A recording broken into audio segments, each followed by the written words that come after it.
"Hey, old man, move it!" Jake yelled, stomping through the rose bushes, his expensive drone tangled in the thorny branches.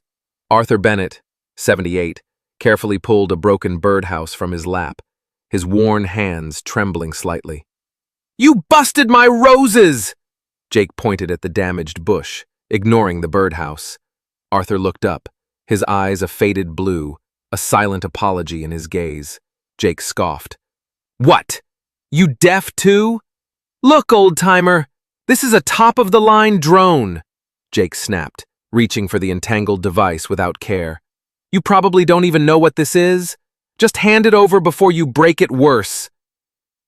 Arthur's fingers, gnarled but steady, worked gently to free the delicate propellers from the thorns. "I can fix it," he offered softly, his voice a low rumble. Jake snorted. "Fix it? You can barely stand straight. Just admit you're clumsy and give it back." He grabbed at the drone, yanking it, causing more rose petals to scatter and a small branch to snap. "My dad's a lawyer, you know," Jake bragged, puffing out his chest. "He'll have you paying for this whole bush and a new drone, maybe even for trespassing on my property, if you don't cooperate."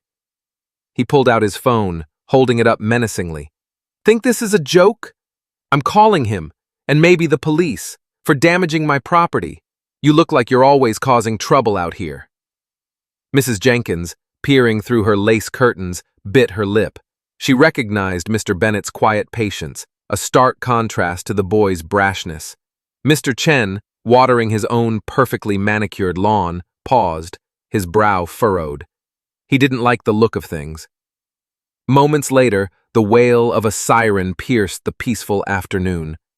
A patrol car, lights flashing, pulled up to the curb. Officer Davis, young and eager, stepped out, followed by Officer Chloe, clipboard in hand. "Everything all right here?" Officer Davis asked, his tone already biased towards the loud teenager.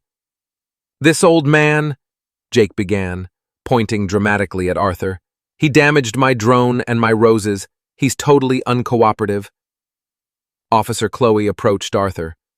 "Sir, can we see some identification?"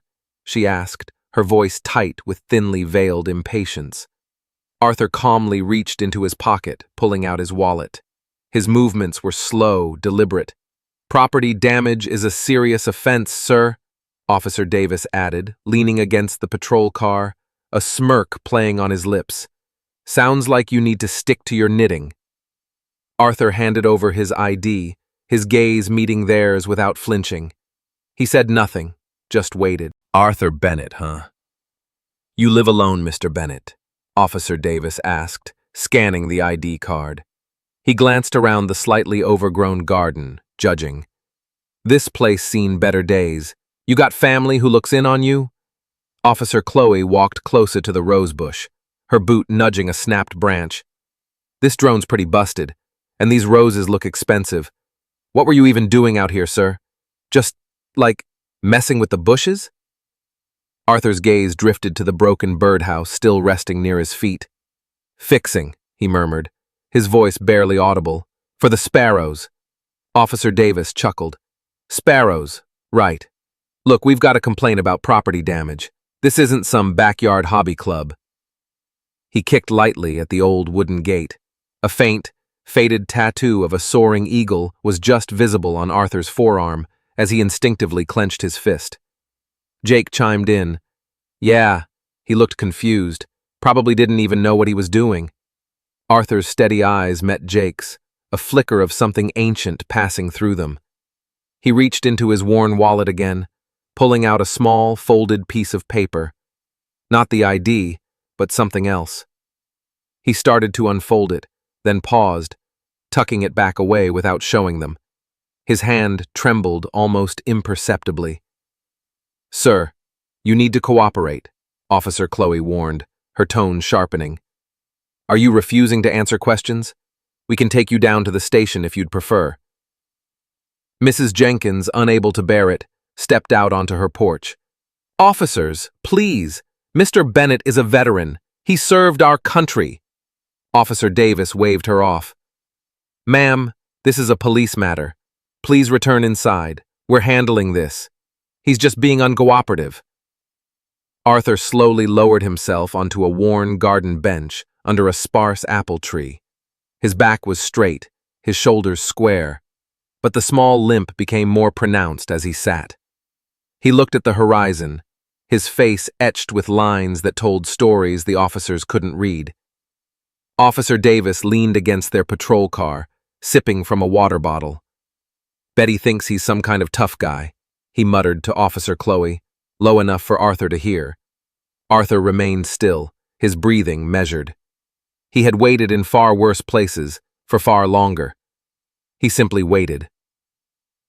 Arthur watched a butterfly flit across the garden, oblivious to the simmering tension. Officer Chloe was on her radio, relaying details, her voice a low murmur. Elderly male. Uncooperative. Possible property damage. Officer Davis scrolled through his phone, looking bored. Jake, still fuming, posted a video of Arthur sitting on the bench to social media, adding a mocking caption. The sun beat down, making the air shimmer. Suddenly, a sleek black SUV, its windows tinted, turned the corner. It didn't crawl, it moved with silent purpose, pulling to a smooth stop right in front of Art's house. It had government plates. The officers exchanged a quick, nervous glance. "Federal?" Officer Davis whispered, straightening up. Officer Chloe's eyes narrowed, her hand instinctively going to her sidearm. This wasn't standard procedure for a drone complaint. The back door of the SUV opened silently. A tall man, impeccably dressed in a dark suit, stepped out. He moved with an almost imperceptible authority, his posture ramrod straight. His silver hair was neatly combed, and a single, 4-star lapel pin gleamed subtly on his jacket. He scanned the scene, his gaze sweeping over the officers, the teenager, and finally resting on Arthur, still seated calmly on the bench. The man walked directly towards the officers, his footsteps deliberate. He didn't raise his voice, but his words cut through the afternoon air. "Which of you stopped this man?" he asked, his tone calm but undeniably powerful. The officers, flustered, stammered. "Sir, we had a complaint about a drone. Property damage." Officer Chloe fumbled with her clipboard. The man didn't acknowledge their explanation. He turned from the officers and walked directly to Arthur. His stern expression melted into a profound look of respect and warmth. He extended a hand, not a casual shake, but a steady, supportive grip. "Arthur," he said, his voice now gentle but firm with deep affection. "What's all this about?" Arthur slowly rose, a faint, knowing smile touching his lips. "Mark," he replied, his voice quiet. A silent, powerful understanding passed between the two men. The officers stood frozen, their faces pale, watching the unthinkable unfold. Jake just stared, his phone forgotten in his hand, a cold dread beginning to creep up his spine. "This man," General Harrison said, turning his gaze from Arthur to the stunned officers, his voice carrying clearly to the now silent street, "is Sergeant Major Arthur Bennett." His voice hardened slightly. "He is not some old man, he is a national treasure." He paused, letting the words sink in. Sergeant Major Bennett led the deep recon team that extracted 23 hostages from a covert operation in the Colombian jungle in '86. He returned to active duty at 55 after 9/11 to train our newest Special Forces units in advanced survival. Jake, who had been about to protest, went completely still. Officer Davis's jaw dropped. Officer Chloe looked as if she'd seen a ghost. His records, the unclassified ones, detail 3 combat tours and 2 silver stars, the general continued, his eyes unwavering. The techniques he developed for high-altitude, low-opening insertions are still taught to every single jumpmaster in the Army. The birdhouse he builds? Each one commemorates a lost brother from his... He's built 23 of them. Mrs. Jenkins stepped forward, her voice trembling with pride. He volunteers at the community center every Tuesday, teaches the kids chess. Mr. Chen added, "He helped me clear my entire garden after the big storm, wouldn't take a dime." A delivery driver who had just pulled up recognized Art. "He delivers meals to the homebound every Friday, always with a smile." Officer Davis's face was flushed with deep embarrassment. "Sir, we had no idea," he stammered, pulling off his cap. Officer Chloe's eyes were fixed on the general, then on Arthur. "We were just following protocol." Arthur, still standing beside the general, finally spoke, his voice gentle but firm. "Protocol is important, son, but it's built on judgment. You never know who someone is just by looking.